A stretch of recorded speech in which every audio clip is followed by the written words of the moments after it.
Hi, and welcome to Dallas. I'm Damon Fontenot alongside Barry Tramel. Barry, the 103rd installment of this rivalry series, and this one bigger than ever, it seems. Well, I think it's going to be bigger because more fans will see it than ever before. Biggest crowd to ever see OU play football tomorrow in the Cotton Bowl, 92,000. Previous record was the game at Columbus in '77 at Ohio State. So more fans, Sooners and Longhorns, will get in the stadium tomorrow than ever before. Of course, the Cotton Bowl has now been bowled around. The ramp has kind of been closed up a little, and they added these 18,000 or so seats with these renovations that just completed. Let's talk about the game, though. That's what everyone wants to look at. Number 5, Texas, against number 1, OU. The offenses are prolific, and the quarterbacks almost the same in their stats. Just unbelievable games, unbelievable proficiency for both these quarterbacks. I think it might be the best quarterback matchup in this series history. The only one that I can think of that might rival it, 1947, Texas, Bobby Lane, OU's Jack Mitchell. But when Oklahoma's had a great quarterback, Texas not so much. When Texas has had a great quarterback, Oklahoma not so much. That changes tomorrow. These guys are big time.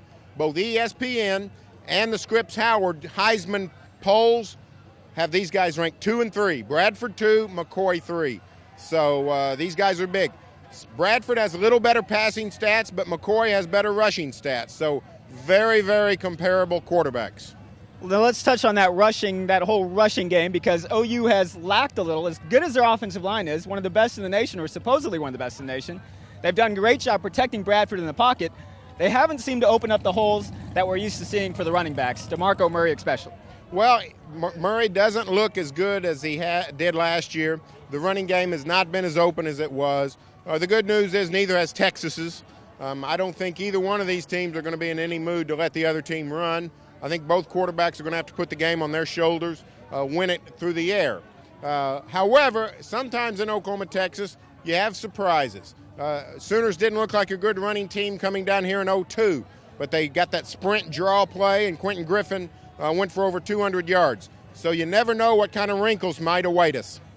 Well, I guess that's what a lot of people are looking at, though, is Texas's great defensive line against OU's offensive line, and can they open up those holes? Can they move the ball on the ground, or is it all going to be on, like you said, Bradford's shoulders? Well, Texas, even if Texas stops the run, that's not the end of the day for the defensive line. They've got to get to Bradford. They've got to pressure him. They've got to rush him. If you give Sam Bradford time to throw, you will lose. That's just bedrock for this 2008 Sooners. You've got to get to Bradford.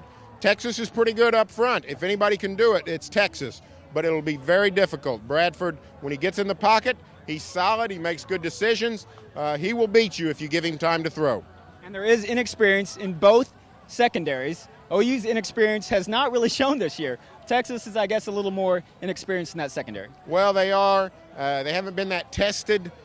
Texas played Rice. Pretty good passing game at Rice. Nobody else really can throw much. But, you know, with the Sooners, Brian Jackson, Dominique Franks, Bob Stoops raving about his young cornerbacks. I think they will be, they're going to be tested. They're going to be on the spot. But Bob Stoops really high on those guys. If they play well tomorrow, they're the real deal. All right, Barry, let's get down to one or two keys for this game. What do you see deciding this game tomorrow morning in the Cotton Bowl? I think the biggest key for Texas is win the kicking game. Oklahoma is better across the board, not by much, but by a little. Texas can make that up in the kicking game. Oklahoma has not been good on special teams. For the Sooners, it's protect Bradford. If they protect Sam Bradford, the Sooners will score a bunch. I think OU's in the 30s, maybe the 40s, if they protect Sam Bradford.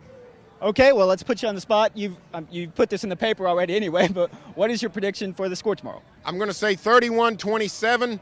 I think if I miss it, I think I'm going to miss it on the low side. I think the score could be higher.